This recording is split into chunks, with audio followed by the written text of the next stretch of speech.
Santa Catarina comemora aumento das exportações com a Argentina. Temporada de verão também deve aquecer a economia catarinense com a vinda de Los Hermanos. Paraná inaugura primeiro bonde urbano digital da América do Sul. Bud liga Pinhais e Piraquara com tecnologia e sustentabilidade com o mesmo custo do transporte rodoviário. Ponte de Guaratuba chega a 85% de execução. Agilidade na obra mantém cronograma de entrega para abril de 2026. Em São Paulo, o Quarteirão da Saúde de Diadema recebe repasse de 24 milhões de reais. Chuvas, ventos e alagamentos e as consequências do ciclone. Na Grande Florianópolis, casal e criança de colo perdem a vida após carro ser arrastado por correnteza. Terremoto de magnitude 7,5 é registrado no Japão. Tremor provocou tsunami e deixou 30 feridos. E você vai ver ainda, briga dos gigantes. Paramount e Skydance desafia Netflix e faz nova oferta bilionária pelo conglomerado Warner. Essas e outras notícias a partir de agora no Pix News.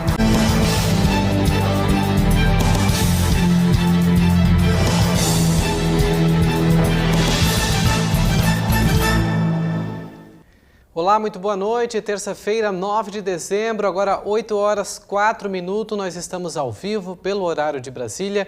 Obrigado você por nos acompanhar em todo o Brasil. Com foco na atração de investimentos e na promoção comercial do Rio Grande do Sul, a Invest RS encerrou o primeiro ano de atuação com cerca de 30 bilhões de reais em investimentos previstos na carteira de projetos. Os dados de 2025 foram apresentados durante uma coletiva de imprensa realizada nesta segunda-feira na sede da agência em Porto Alegre. O presidente da Invest RS e o titular da Secretaria de Desenvolvimento Econômico apresentaram o balanço do primeiro ano de atuação da Agência de Desenvolvimento do Rio Grande do Sul, que foi marcada por avanços em investimentos em várias frentes. Em relação aos projetos em gerenciamento, há 10,9 bilhões de reais em novos investimentos captados pela Invest RS e a projeção de 22,8 mil empregos a serem criados. Em um ano, foram realizados cerca de 700 contatos com empresas, entidades, organizações e embaixadas. Até o momento, 110 empresas com projetos estão em contato com a agência, 52 estão ativos e 28 com termos de engajamento. Apresentamos um balanço de um ano de Invest RS, uma agência que foi criada pelo Estado do Rio Grande do Sul, para executar, para ser uma das ferramentas de execução do plano de desenvolvimento econômico inclusivo e sustentável. Ao longo deste primeiro ano fizemos quase 700 contatos com diferentes atores, investidores, federações, entidades, organizações. Estamos acompanhando ativamente 52 projetos, temos 28 termos de engajamentos assinados e realmente colocamos o Rio Grande do Sul de forma protagonista numa agenda que busca promover o Estado, promover os nossos produtos, promover as nossas empresas e colocar o Estado no radar dos grandes investimentos. Nós continuaremos fazendo isso ao longo de 2026, porque se quando a gente começou o futuro era investir aqui, agora o futuro a gente pode dizer que já investe aqui no Estado do Rio Grande do Sul. Foram muitas ações implementadas que consolidaram investimentos importantes aqui para o Rio Grande do Sul. Também destacamos a abertura do escritório da Invest RS em São Paulo, o que é muito importante para que possamos apresentar de uma forma mais proativa os potenciais, as vocações, as oportunidades que o Rio Grande do Sul possui, trabalhando também junto com municípios, junto com federações, desenvolvendo fornecedores locais para os grandes investimentos. Nós estamos vivendo um novo momento, uma nova era.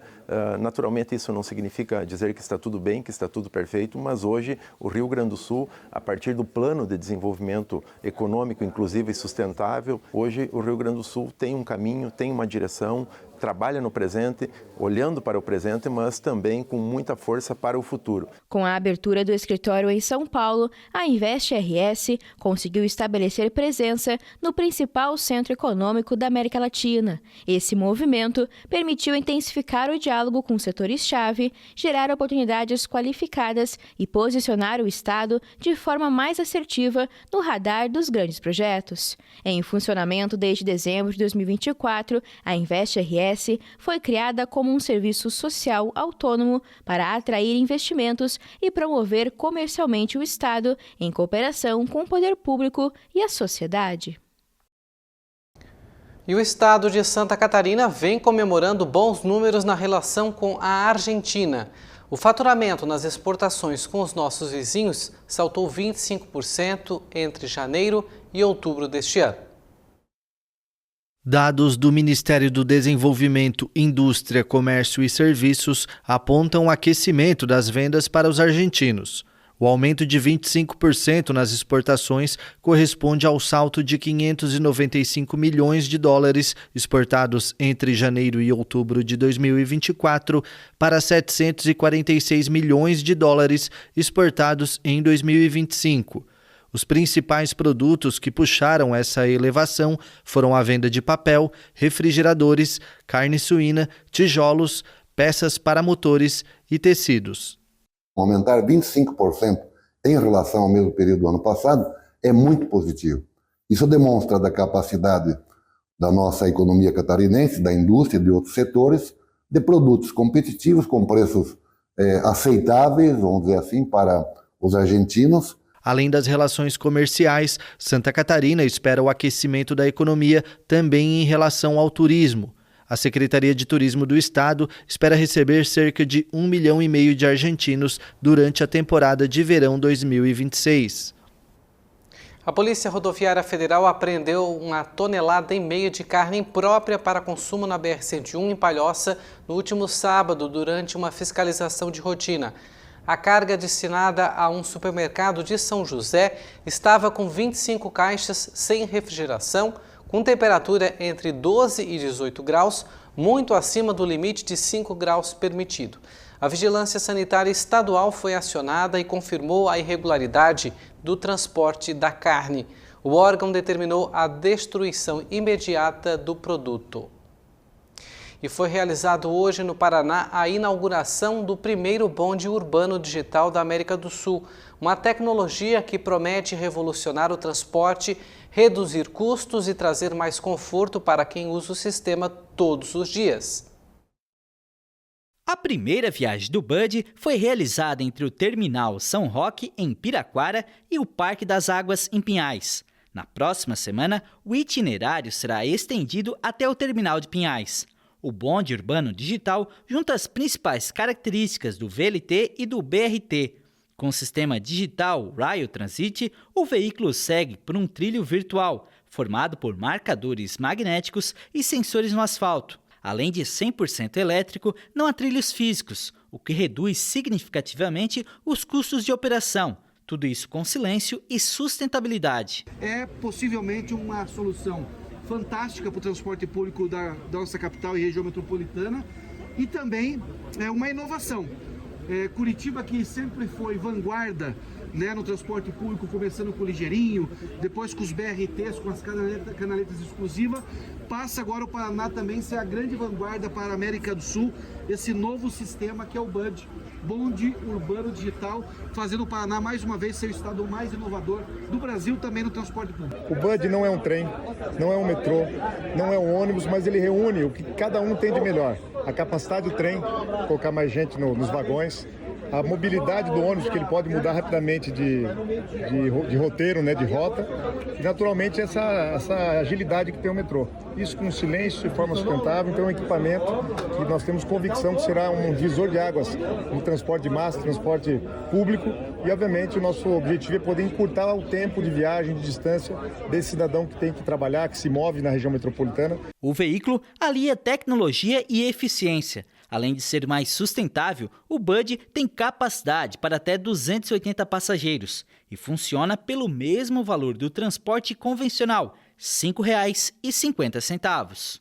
E como o VLT e o metrô, o custo é muito elevado, e são poucos projetos de VLT e metrô no Brasil, a gente entendeu que esse projeto, que esse tipo de veículo, esse sistema, ele pode suprir essa necessidade e ser um grande diferencial e atrativo para os grandes corredores que nós temos, como Fazenda Rio Grande Curitiba, São José Pinhais Curitiba, Piraquara Pinhais Curitiba, Colombo Curitiba.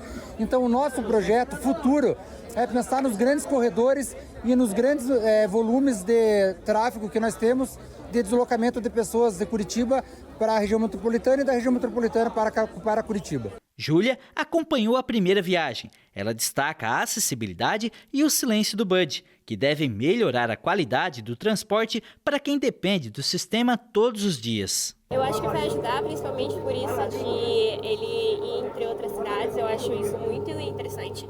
E essa nova tecnologia, por ser bem silenciosa, vai ajudar muito o trabalhador piracarense. Entre os principais pontos de inovação do bonde urbano digital está a condução autônoma. A tecnologia ainda não é regulamentada no Brasil, mas o sistema já pode operar em trechos de teste, com 2 motoristas a bordo para garantir a segurança. A questão autônoma é importante a gente destacar que não está regulamentado ainda no Brasil. Então nós estamos fazendo aqui um trecho de demonstração, né? E esse trecho vai funcionar em demonstração para a população entender que ele pode funcionar de forma autônoma. Mas sempre haverá 2 motoristas, um em cada lado, porque ele é bidirecional. Então haverá sempre esse cuidado para a gente fazer essa operação que vai iniciar a partir de agora nessa linha Pinhais-Piraquara. O Paraná é o primeiro estado da América do Sul a adotar um bonde urbano digital no transporte coletivo. O Bud vai operar na linha direta entre Pinhais e Piraquara, que atende cerca de 10 mil passageiros por dia. Os ônibus tradicionais continuam circulando normalmente.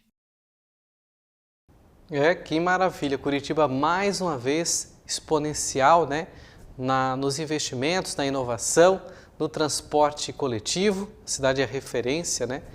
E agora, mais uma vez, com essa iniciativa do governo do estado, implantando lá na região metropolitana de Curitiba, com a tecnologia de ponta, economia e certamente trará mais benefício, principalmente na ponta, para quem utiliza o transporte público, o transporte coletivo público lá em Curitiba. Parabéns! E olha, ainda no Paraná, um investimento de 400 milhões de reais que deve mudar a realidade de quem frequenta o litoral paranaense.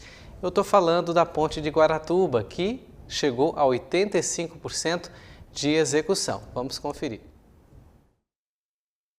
Com grande avanço no trecho estaiado, a obra da ponte de Guaratuba atingiu 85% de execução no mês de novembro e segue em ritmo acelerado em todas as frentes de trabalho. Com 1.240 metros de extensão, a ponte sobre a Baía de Guaratuba é um investimento de mais de 400 milhões de reais e vai trazer mais agilidade, aumentando também a integração ao litoral paranaense. A estrutura terá 4 faixas de tráfego, ciclovia, passeios e iluminação viária, se tornando um dos maiores marcos da mobilidade no estado do Paraná. Desde 1960, as travessias são realizadas pelo ferryboat, que agora está com os dias contados. Estas são as últimas travessias do ferryboat, porque a partir da próxima temporada nós teremos a ponte de Guaratuba. Falta muito pouco, são menos de 50 metros para que as pontas se encontrem e possam unir Matinhos com Guaratuba. Na infraestrutura da ponte, os trabalhos de fundação estão praticamente finalizados e a super e mesoestrutura avançam com a produção e lançamento das vigas. No trecho estaiado, considerado um dos grandes marcos visuais do projeto, mais de 70% da extensão prevista já foi executada.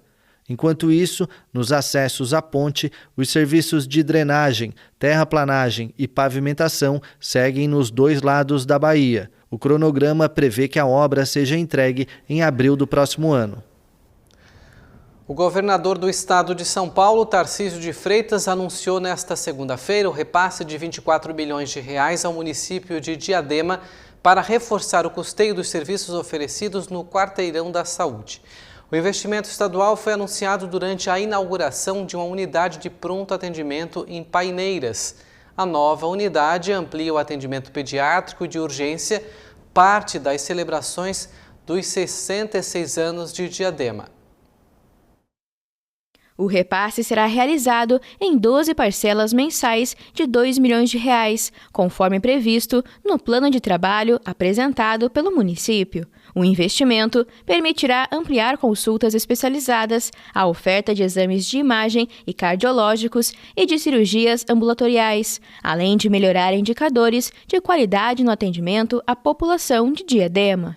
Além do convênio de R$ 24 milhões anunciado, o governo de São Paulo destinou ao município mais de R$ 10 milhões por meio do programa IGM SUS Paulista, além de R$ 6 milhões da tabela SUS do estado. O município foi contemplado também com R$ 4,4 milhões por meio de transferências fundo a fundo para a saúde este ano. Tinha um desejo antigo do TACA, que era esse negócio do quarteirão de saúde, do centro de especialidades. Puxa, a gente precisa fazer o atendimento de especialidade, mas eu tenho dificuldade, o custeio é pesado, como é que a gente vai fazer?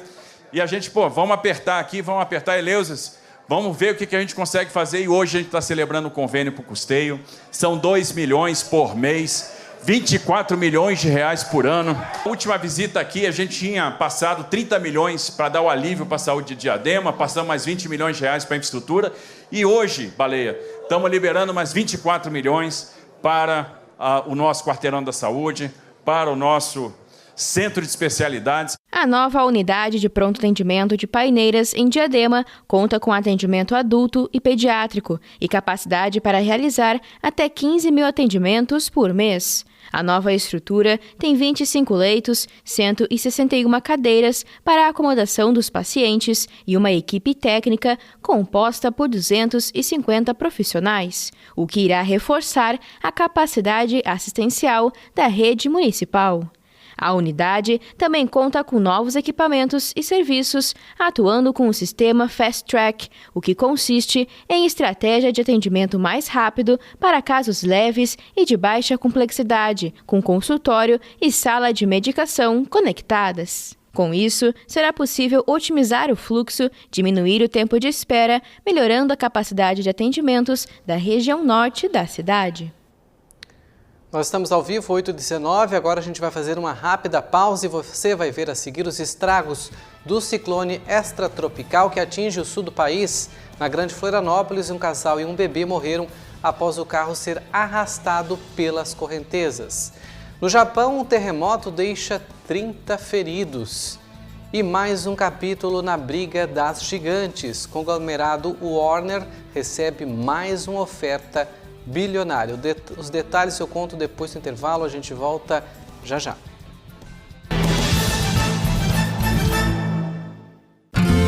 Santa Catarina está na potência máxima. Até 2026, teremos 1.000 quilômetros de nova rede trifásica. A Celesc mudou o nosso padrão de vida, vamos dizer assim também, né?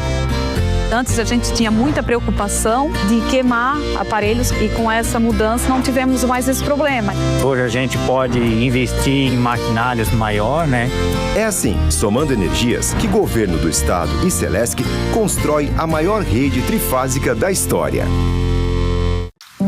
A vida precisa de cuidados. E para garantir saúde, é preciso dedicação, presença, laços fortes e esforço constante. A Casan está passando por uma profunda reestruturação com investimentos recordes em infraestrutura de água e esgoto em todo o estado. Mais segurança no abastecimento e ampliação no saneamento com mais qualidade e eficiência. Governo de Santa Catarina e Casan. Cuidar da vida é nossa maior obra.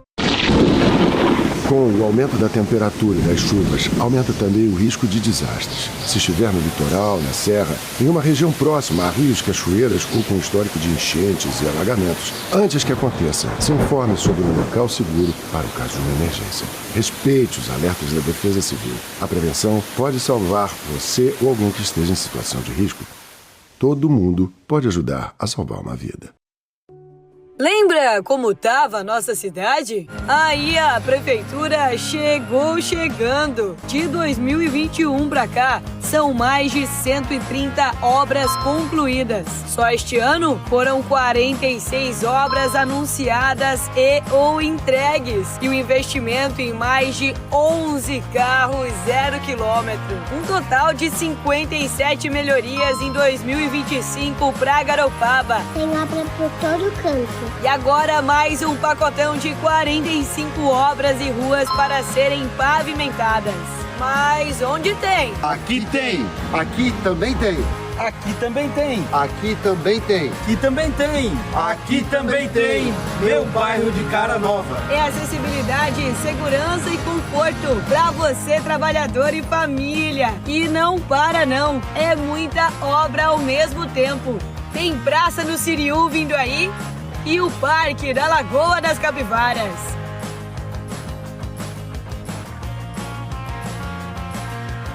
E alô, areias de Palhocinha! A máquina por aí vai demorar para desligar. São 26 ruas para pavimentar. É a prefeitura que mudou a cara de Garopaba em ação. É o maior investimento já realizado na cidade. É mais que trabalho, é servir nossa gente. Essa é a Garopaba pra frente, cuidando da gente.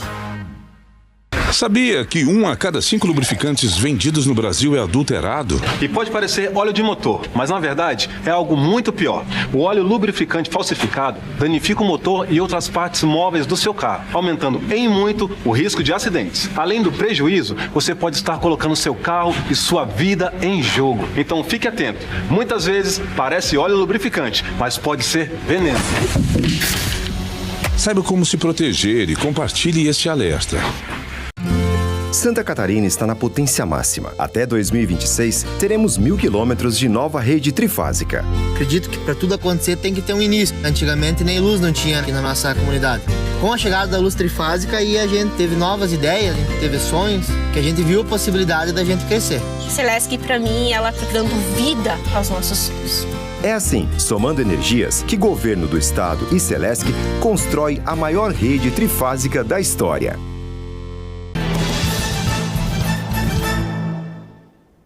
Estamos de volta, agora 8h23. Fortes volumes de chuva, ventos e, consequentemente, alagamentos foram registrados em diversas cidades no Rio Grande do Sul e em Santa Catarina. Na Grande Florianópolis, uma família morreu após o veículo ser arrastado pela correnteza. O ciclone extratropical que passa pela costa do Rio Grande do Sul e de Santa Catarina causou estragos em diversas regiões dos dois estados. Essas são imagens da destruição causada pelo violento temporal no fim de tarde desta segunda-feira em Flores da Cunha. Esse vídeo da Morgana Tom mostra em time-lapse a chegada do temporal com chuva forte e vento em Caxias do Sul, na Serra Gaúcha. Palhoça decretou situação de emergência em razão das fortes chuvas. Na cidade da Grande Florianópolis, um casal e uma criança de colo perderam a vida após o carro da família ser arrastado pela enxurrada no bairro São Sebastião. O internauta flagrou o momento em que o carro tentou atravessar a via pública submersa. O carro e os corpos das vítimas foram localizados horas depois por moradores e pelos bombeiros. A boa notícia para a região é que o fenômeno deve se afastar da costa e reduzir a incidência de chuvas já nas primeiras horas dessa quarta-feira. E notícia de última hora, agora no finzinho da tarde desta terça-feira, um volume intenso de chuva atingiu a região do litoral norte do Rio Grande do Sul. Imagens aí na sua tela são de Osório, uma avenida principal praticamente alagada. A gente vê ali um morador tentando atravessar a rua, alguns moradores, um veículo já praticamente parado ali com a força da correnteza. Mais uma cena de um carro aí praticamente dentro da água, né? O motorista tentando abrir a porta, deve ter alguém na parte de trás, e a orientação dos bombeiros é que evitem, né? Os motoristas evitem cruzar vias alagadas. A gente viu o caso trágico agora há pouco aqui na Grande Florianópolis. Essa última cena é de Capão da Canoa, também no litoral gaúcho, uma avenida principal aí com água sob a pista, os veículos em lentidão, né? A situação complexa desse ciclone extratropical atípico nessa época do ano que atinge a nossa região, o litoral sul do Rio Grande do Sul e também de Santa Catarina. E a final da Libertadores da América continua repercutindo, mas não dentro de campo. O ministro do STF, Dias Toffoli, viajou para a decisão da competição continental com o advogado do caso do Banco Master, caso em que ele assumiu a relatoria e aplicou sigilo total. Quem traz mais informações é o repórter Vinícius Pacheco. Boa noite. Boa noite, Thiago. As polêmicas envolvendo um juiz na final da Libertadores não ficaram apenas nas quatro linhas.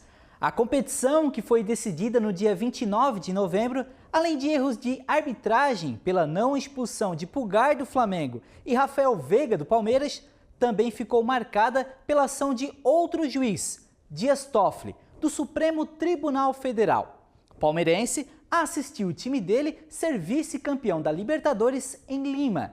E até aí, tudo bem.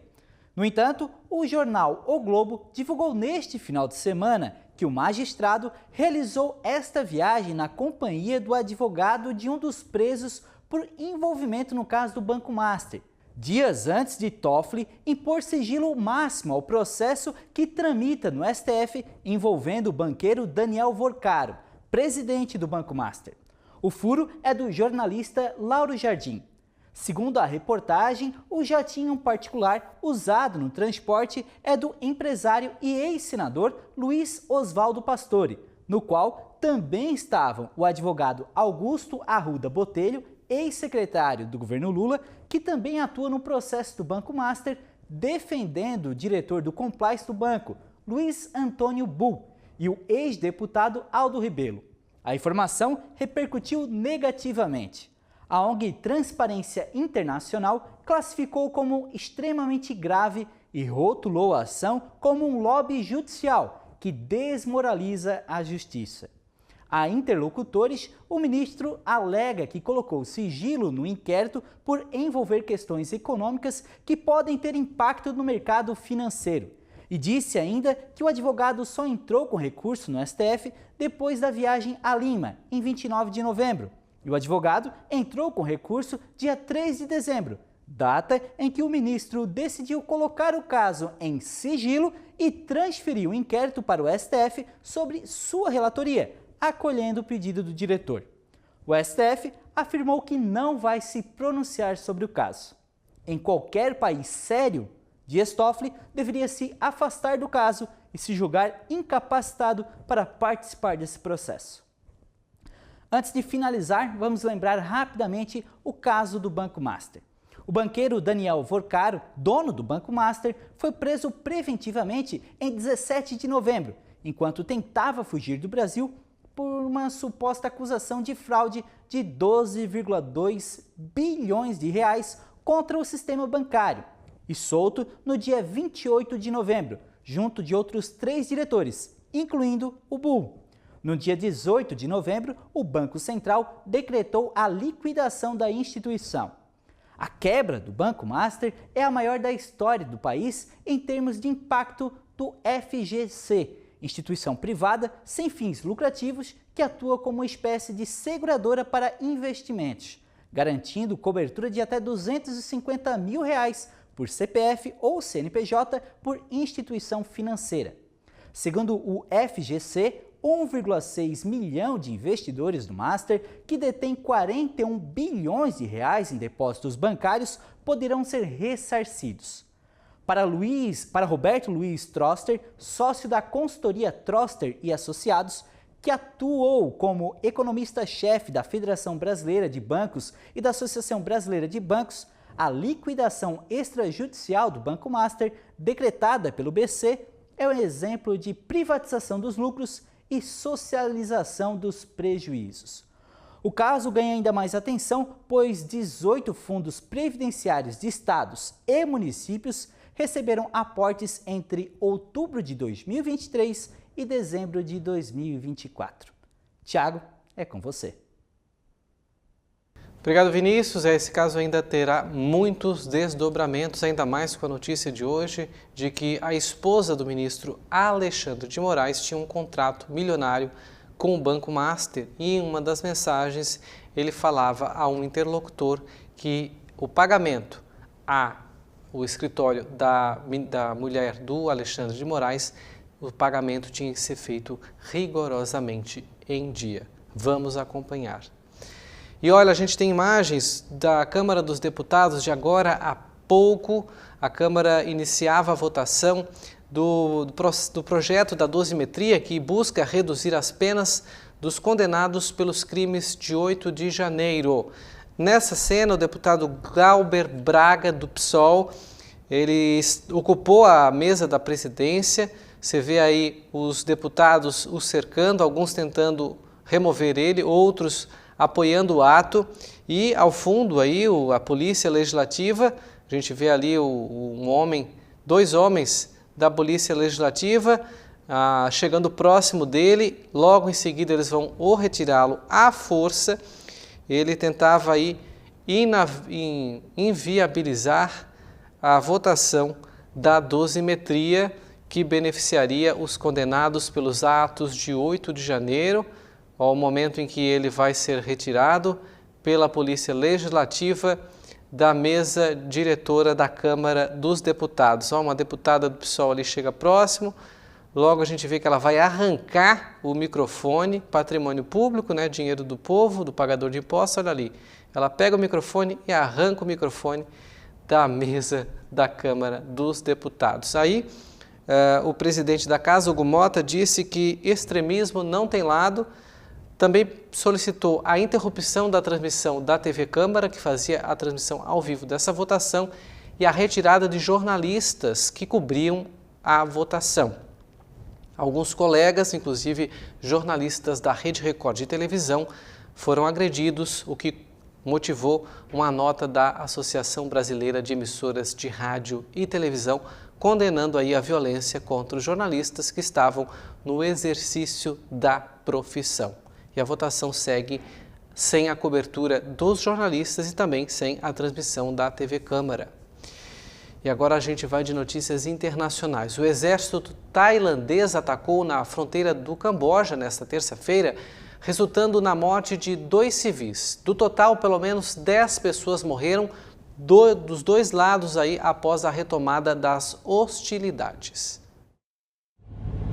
As autoridades declararam que pelo menos 7 civis foram mortos e cerca de 20 ficaram feridos no Camboja em decorrência dos ataques tailandeses desde o início dos confrontos no domingo. Horas depois, o exército tailandês anunciou a morte de 2 soldados, além de um que perdeu a vida na segunda-feira. Até agora, o Camboja alegava não ter respondido aos ataques tailandeses, mas o ex-primeiro-ministro cambojano, Hun Sen, anunciou nesta terça-feira que o país adotou represálias contra a Tailândia. Os 2 vizinhos do sudoeste asiático se acusam mutuamente de ter iniciado a retomada dos combates no domingo, menos de 2 meses após a assinatura de um acordo de cessar-fogo com o presidente dos Estados Unidos, Donald Trump. A disputa entre os 2 países gira em torno de um desacordo centenário sobre as fronteiras traçadas durante o domínio colonial francês na região. Tanto a Tailândia quanto o Camboja reivindicam a soberania desse território sobre diversos templos antigos na zona limítrofe. A retomada das hostilidades levou ao deslocamento de milhares de civis. Pelo menos 30 pessoas ficaram feridas após um forte terremoto de magnitude 7,5 que atingiu a costa norte do Japão. A primeira-ministra Sanai Takaichi detalhou que o sismo provocou várias ondas de tsunami de até 70 centímetros de altura. De acordo com a Agência Meteorológica do Japão, o terremoto ocorreu pouco antes da meia-noite de segunda-feira, na costa de Misawa, no norte do país, a uma profundidade de 53 quilômetros, e aumentou a possibilidade de outros terremotos fortes nos próximos dias. O governo pediu que os cidadãos tomem precauções em caso de tremores secundários. A agência meteorológica emitiu inicialmente um alerta de tsunami, cancelado horas depois. Um porta-voz do governo afirmou que não houve relatos de anomalias nas 2 usinas nucleares no norte do Japão e acrescentou que investigações estavam em andamento em outras instalações nucleares. O Japão está localizado no chamado Círculo de Fogo do Pacífico, uma área de intensa atividade sísmica. O presidente americano Donald Trump ameaçou impor novas tarifas aos produtos mexicanos. O motivo desta vez envolve o fornecimento de água. Trump acusou o México de violar um tratado de 1944, segundo o qual os Estados Unidos compartilham água do Rio Colorado em troca de água do Rio Bravo, que atravessa a fronteira comum de pouco mais de 3.000 quilômetros. O presidente norte-americano disse na rede social que exigiu que o país vizinho proporcione mais de 200 milhões de metros cúbicos de água aos Estados Unidos até o fim do ano. Caso contrário, enfrentará uma tarifa adicional de 5% sobre as exportações mexicanas. Ainda segundo a postagem, quanto mais tempo o México demorar para liberar água, mais prejudicará os agricultores americanos. Horas antes da postagem, Trump havia anunciado um plano de ajuda de 12 bilhões de dólares, cerca de 65 bilhões de reais, aos agricultores americanos afetados pelas consequências das tarifas impostas aos parceiros comerciais. A nova ameaça ao México ocorre após vários diálogos nas últimas semanas entre Trump e a presidente mexicana Claudia Sheinbaum. Até agora, a presidente tem conseguido que Trump aceite não impor tarifas às exportações mexicanas, 80% delas destinadas aos Estados Unidos. Em troca, o governo mexicano enviou militares à fronteira compartilhada e multiplicou as prisões para deter o tráfico de drogas aos Estados Unidos. O presidente dos Estados Unidos anunciou também que havia chegado a um acordo com Xi Jinping para permitir que a gigante americana Nvidia exporte semicondutores avançados de inteligência artificial para a China. Em uma publicação na plataforma Truth Social, Trump afirmou ter comunicado a Xi Jinping que Washington autorizaria a NVIDIA a enviar suas unidades de processamento gráfico H200 a clientes aprovados na China e em outros países, sob condições que permitiam uma sólida segurança nacional. O presidente chinês respondeu positivamente. Serão pagos aos Estados Unidos 25%, escreveu Trump, sem revelar mais detalhes sobre o funcionamento do mecanismo de pagamento. O anúncio marca uma mudança significativa na política americana de exportação de chips de inteligência artificial avançada, que o governo do antecessor de Trump, Joe Biden, tinha restringido consideravelmente por motivos de segurança nacional relacionados com aplicações militares chinesas. Trump afirmou que a decisão busca apoiar o emprego americano, fortalecer a indústria manufatureira americana e beneficiar os contribuintes americanos. As unidades de processamento gráfico são utilizadas para treinar os modelos de IA que constituem a base da revolução de inteligência artificial generativa iniciada com o lançamento do ChatGPT em 2022. E a Paramount apresentou uma nova proposta pública para comprar a Warner Bros. Discovery por 108 bilhões e 400 milhões de dólares, colocando em xeque o acordo previamente divulgado entre a companhia e a Netflix. Em um comunicado, a Paramount afirmou que a oferta avalia a gigante do entretenimento em quase 570 bilhões de reais e representa um bônus de 139% sobre o preço das ações da Warner em setembro, classificando a oferta da Netflix como inferior e incerta. Ao contrário da Netflix, que propõe adquirir apenas o estúdio Warner Bros. E a plataforma de streaming HBO Max, a Paramount Skydance quer comprar toda a Warner Bros., incluindo a carteira de canais de televisão. Antes de considerar uma venda, a Warner Bros. Discovery planejava separar esses canais do restante do grupo, entre eles CNN e Discovery, considerando o menor potencial de crescimento em um contexto de retração da televisão a cabo nos Estados Unidos.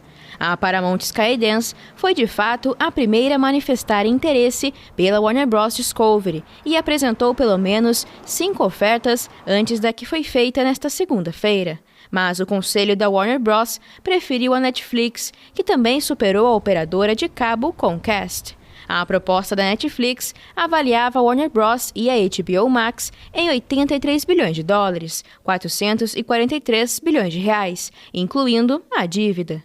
Para tentar convencer o conselho de administração da Warner Bros. E os acionistas, a Paramount Skydance está disposta a financiar a oferta inteiramente em dinheiro, enquanto a Netflix inclui uma parte do pagamento em ações.